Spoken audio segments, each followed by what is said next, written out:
The game ended in Paris, August 31st, 1997. Her driver was racing to escape the paparazzi when the car slammed into a pillar in the Alma Tunnel. Ten minutes after the car crash, I got a phone call from a French photographer.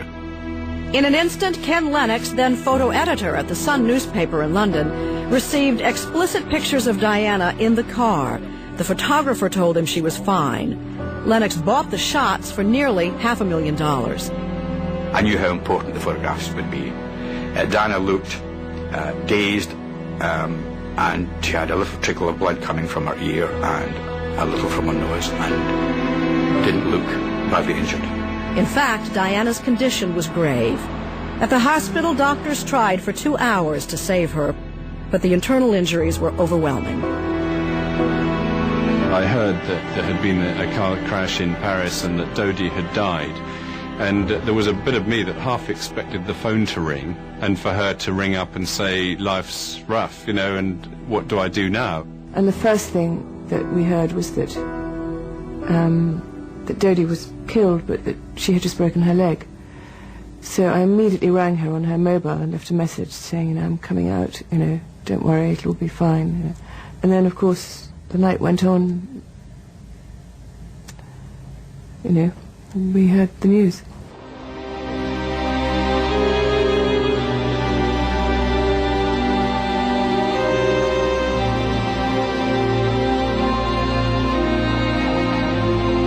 At the age of 36, Diana, Princess of Wales, the people's princess, was dead.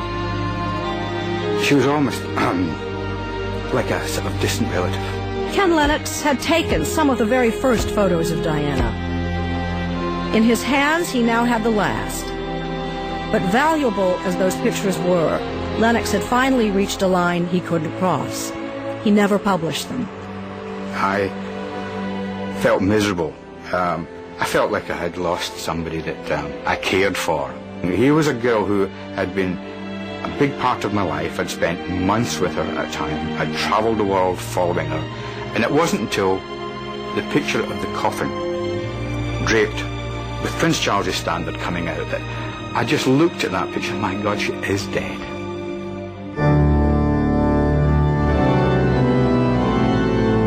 More than 700 million people had watched Diana's wedding.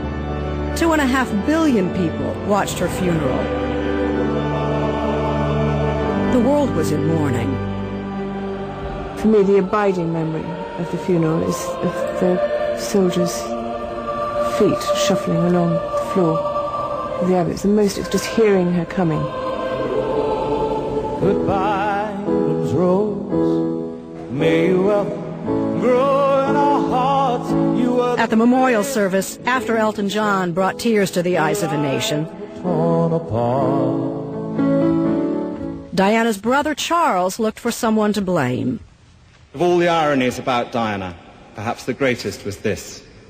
A girl given the name of the ancient goddess of hunting was, in the end, the most hunted person of the modern age. Diana's brother makes a speech where he's saying she was pursued mercilessly by photographers who have finally caused her death. Oh. I mean, I could feel my own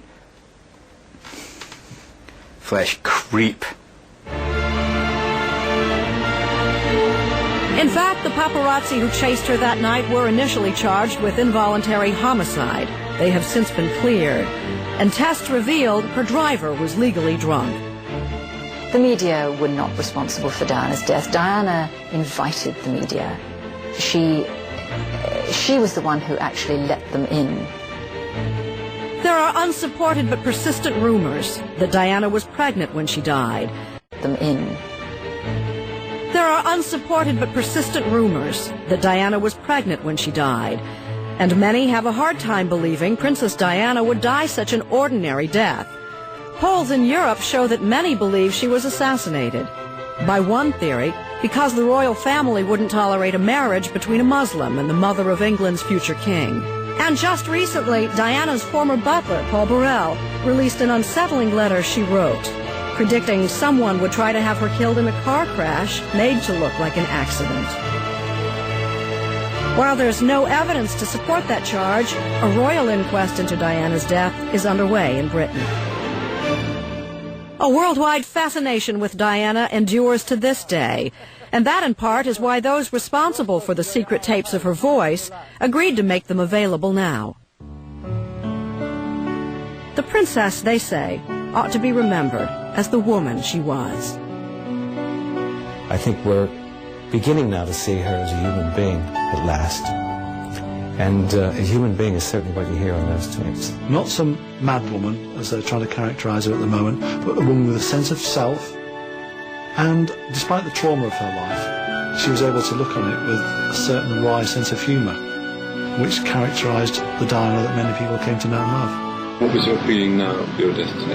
Now, as I speak today, I think I'm going to cut a very different path from everyone else, for everyone else. I'm going to break away from this setup and go and help the man on the street. I think that she made an emotionally constipated nation look at itself in a different way. It'll be fascinating to see how deep I can get. I'm so looking forward to it. And I'll be able to prove to the world, if prove is the right word, that I can jolly well fulfill this position. It's only probably after her death that the royal family have come to realise what it was that she got so right. And what she got right was her hands-on approach. She touched people. She showed that she cared. I know one day, if I play the rules of life, game of life, I will be able to have those things which I've always pined for, and they'll be that much more special because I'll be that much more older and be able to appreciate them that much more.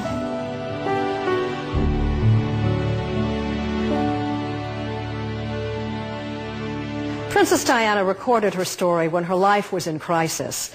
Her common touch would endear her to the public. Now, when it seemed no one in her life would listen or care, she reached out to the public for help, hoping that their understanding would bring her private torment to an end. It was risky. It was revealing. But she put her faith in the people who seemed to care for her the most. Tonight, you've had a chance to listen, to hear the humanity in her voice, her sorrow, her turmoil, and even her laughter. She wanted her story told. In the end, she told it best herself.